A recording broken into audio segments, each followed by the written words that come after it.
This time of year, the garden just looks like a bunch of sticks. It ain't pretty. But sink the shovel in now and you'll save money.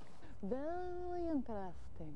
It's two-for time. Get 2 plants from 1. Cape fuchsia is a wonderful plant, shrubby really. When hummingbirds aren't gorging at feeders, they can't get enough of the nectar from its tiny trumpet-shaped flowers all summer long.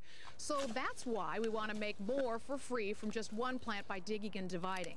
Now I have several Cape fuchsias from just this 1 plant. Cut the underground runner, the root, leaving 1 stem with leaves on each piece. Plant the pieces in a sunny spot. Give it some good soil if all you've got is rocks or clay. They call this healing it in, just a fancy way to say step on it.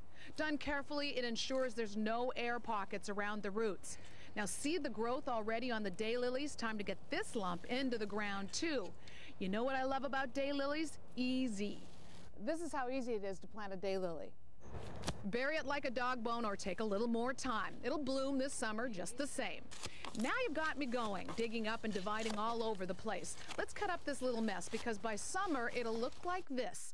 Japanese anemone is a fat daisy-shaped flower on steroids. Tall and delicate looking, but strong.